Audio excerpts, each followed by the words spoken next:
What's up guys, my name is Javier and welcome back to Tool Craze. Today we're going to take a look at Ryobi's latest 18 volt impact wrench, the P261 3-speed half-inch impact wrench.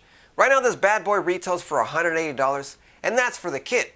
That includes one lithium-ion 4.0 amp hour battery and the fast charger. Or you can buy it by itself as a bare tool only for a bit less at $120. So right off the bat, we'll take a look at its new features compared to the previous half-inch model. And if you take a look at the front, we can see that they borrowed their tri-beam LED light system seen on their current impact driver. This system is pretty neat as it uses 3 LED lights instead of 1, and because of the extra lights, it reduces shadows by overlaying a shadow with light from another light. I also like that the light stays on for about 10 seconds after you let go of the trigger, so you can set the gun down and use that as a temporary flashlight.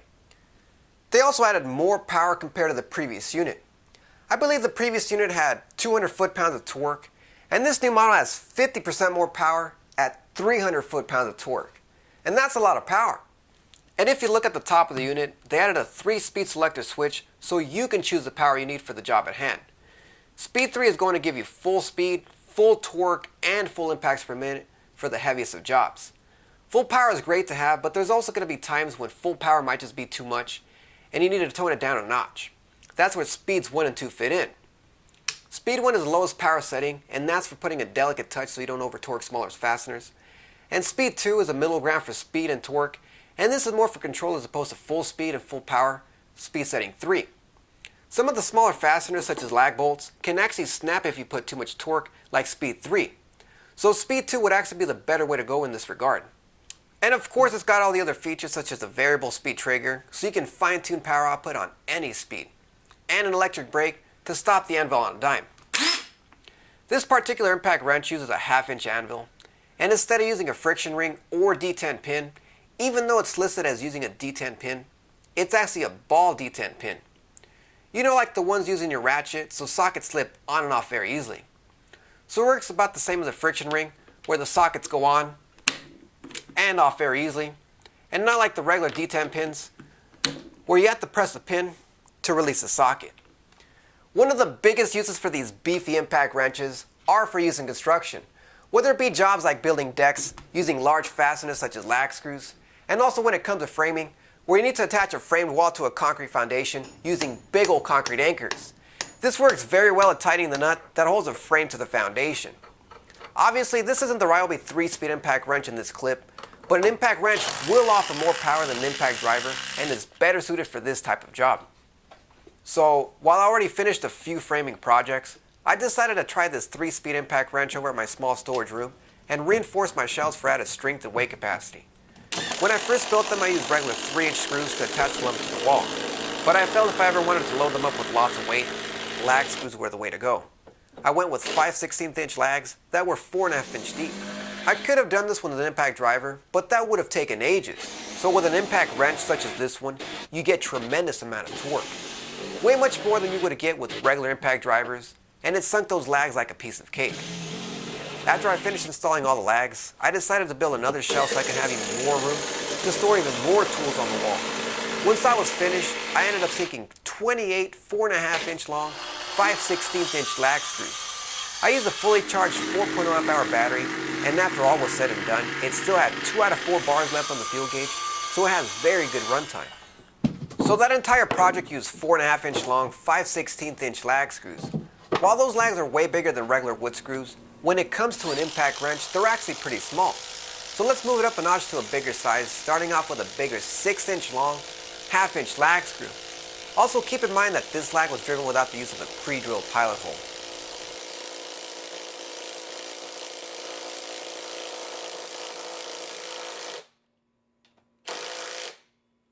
Now let's push this impact wrench to the edge and use a massive 5/8 inch lag screw of the same length of 6 inches long. I'll be using the same hole from the last 1/2 inch lag screw, as you really need to pre-drill pilot holes when sinking a huge lag such as this one. You can still sink it without the use of a pre-drilled pilot hole, but you'll take ages, and there's a huge chance you'll split and crack the wood.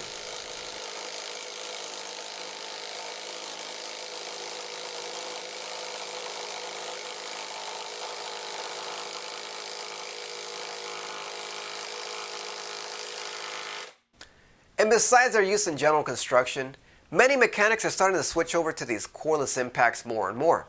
I'm not a mechanic, so I can't really give you a mechanic's perspective on this impact, but what I can do is I can show you how this impact works while removing lug nuts off of a car wheel. Over here we're going to test out its torque, but first we'll try it out in its lowest setting, which is speed 1. Obviously speed 1 isn't meant for this situation, but let's see how it does. And after letting it do its thing, the lug nut isn't budging. So then let's give it a try on speed 2, which is the middle ground of performance, and see if it does any better. And after a bit of a struggle in the beginning, it was able to loosen the lug nut. Now let's go on to the highest setting, speed 3, and see how it does.